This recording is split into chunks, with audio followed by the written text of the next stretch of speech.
Praise the Lord, hallelujah.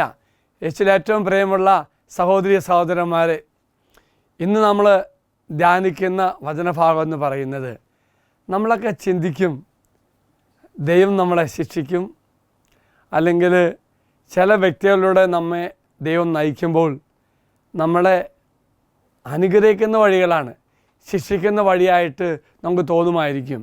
പക്ഷേ അതിലൂടെ നമ്മെ വളർത്തുന്ന ഒന്നാണെന്നുള്ള ഒരു ചിന്ത ലഭിക്കുന്ന ഒരു വചനഭാഗമാണ് സുഭാഷിതങ്ങൾ 3:12. ആ വചനം ഇപ്രകാരമാണ്: എന്തെന്നാൽ പിതാവ് പുത്രനെ എന്ന പോലെ കർത്താവ് താൻ സ്നേഹിക്കുന്നവരെ ശാസിക്കുന്നു. അപ്പോൾ ശാസിക്കുക എന്ന് പറയുന്നത് ദൈവം നമ്മെ സ്നേഹിക്കുന്നതിൻ്റെ ഏറ്റവും വലിയ ഉദാഹരണമാണ്. വിശുദ്ധ പീറ്റർ ഡാമിയൻ പറയുന്നത്, നിങ്ങൾ മറ്റുള്ളവരാൽ നിന്ദിക്കപ്പെടുകയും ദൈവം നിന്നെ ശിക്ഷിക്കുന്നു തോന്നുമ്പോൾ നിരാശപ്പെടരുത്. ഈ ജീവിതത്തിൽ ദൈവം ഒരുപക്ഷെ അങ്ങനെ ചെയ്യുമ്പോൾ അടുത്ത ജീവിതത്തിൽ ഉണ്ടാകാൻ പോകുന്ന ശാശ്വതമായ പ്രഹരത്തിൽ നിന്നും നമ്മെ രക്ഷിക്കുവാൻ വേണ്ടിയാണ്. ഈ വചനം അർത്ഥമാക്കുന്നത് ദൈവത്തിൻ്റെ ശിക്ഷണം അവൻ്റെ സ്നേഹത്തിൻ്റെ അടയാളമാണെന്നും മറക്കരുത്. ദൈവത്തിൻ്റെ ശിക്ഷണം ദൈവത്തിൻ്റെ സ്നേഹത്തിൻ്റെ അടയാളമാണ്. ഭയപ്പെടുകയോ നീരസപ്പെടുകയോ ചെയ്യുന്നതിന് പകരം അത് സ്വീകരിക്കണം. ദൈവം സ്നേഹമാണ്, ശിക്ഷണത്തിൻ്റെ ഉറവിടം അതാണ്. ദൈവം താൻ സ്നേഹിക്കുന്നവരെ ശിക്ഷിക്കുന്നു. കാരണം ദൈവം നമ്മെ പരിപാലിക്കുകയും തന്നോട് കൂടുതൽ അടുക്കുവാൻ നമ്മെ ദൈവം ഒരുക്കുകയും ചെയ്യുന്നു.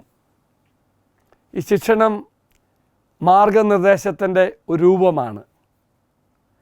ദൈവത്തിൻ്റെ ശിക്ഷണം നമ്മെ രൂപപ്പെടുത്തുന്നതിനും കൂടുതൽ ധാരണയ്ക്കും വളർച്ചയ്ക്കും വേണ്ടി നമ്മെ ഒരുക്കുന്നതിനുള്ള സ്നേഹ നിർഭരമായ മാർഗമാണ്.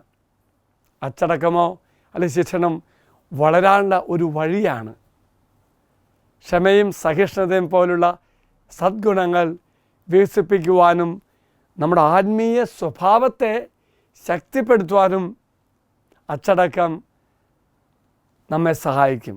ഓർക്ക് പ്രിയമുള്ളവരെ, ദൈവത്തെ വിശ്വസിക്കാനുള്ള ഒരു മാർഗമാണ് ശിക്ഷണം.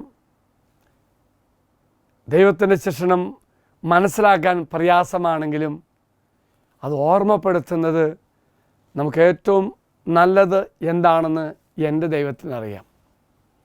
പ്രയാസങ്ങളെയും ബുദ്ധിമുട്ടുകളെയും വിശ്വാസത്തോടെ കാണുവാനുള്ള ഒരു മാർഗമാണ് ഈ ശിക്ഷണം. ശിക്ഷ എന്നിലുപരി പ്രയാസങ്ങളെ വളരുവാനുള്ള അവസരങ്ങളെ കാണുവാൻ ഇത് നമ്മെ സഹായിക്കും. സ്വാഭാവികമായിട്ടും ശിക്ഷണവും നമ്മൾ ആഗ്രഹിക്കാത്തൊക്കെ നമ്മുടെ ജീവിതത്തിൽ സംഭവിക്കുമ്പോൾ നമുക്ക് അസ്വസ്ഥത വലിയ സ്വാഭാവികമാണ്. എങ്കിൽ എന്നെ ഏറ്റവും കൂടുതൽ എൻ്റെ കർത്താവ് സ്നേഹിക്കുന്നു എന്നതുകൊണ്ട് അവൻ്റെ വഴിയിലൂടെ നടത്തുവാനും രൂപപ്പെടുത്തുവാൻ വേണ്ടിയാണ് ദൈവം ഇതെല്ലാം ഒരുക്കുന്നത്. എന്നെക്കുറിച്ച് എന്നേക്കാളപ്പുറമായിട്ടും അറിയാവുന്ന എൻ്റെ ദൈവമാണെങ്കിൽ അവൻ എന്നെ കാത്തു പരിപാലിക്കും, എന്നെ രൂപപ്പെടുത്തും, അവൻ നയിക്കും, അവൻ്റെ വഴിയിലൂടെ നമ്മെ കൊണ്ടുപോവുകയും ചെയ്യും. എങ്കിൽ പ്രിയമുള്ളവരെ, അച്ഛൻ നിങ്ങൾക്ക് വേണ്ടി പ്രാർത്ഥിക്കാം. അനന്ത നീതിമാനായ ദൈവമേ, അങ്ങയുടെ തിരുത്തലുകൾ സ്വീകരിക്കുവാനും അവ എങ്ങനെ എൻ്റെ ജീവിതത്തിൽ പ്രചോദനമായി മാറ്റുവാനും സഹായിക്കണമേ. എൻ്റെ ബലഹീനതകളെക്കുറിച്ച് ഞാൻ ഒരിക്കലും നിരാശപ്പെടാതിരിക്കട്ടെ. എന്നാൽ അങ്ങയുടെ നന്മയിലും കാരുണ്യത്തിലും എന്നെ തന്നെ ഫലമേൽപ്പിച്ച് മുന്നേറുവാനുള്ള വഴിയാണ് ശിക്ഷണമെന്നും ഞാൻ തിരിച്ചറിയട്ടെ.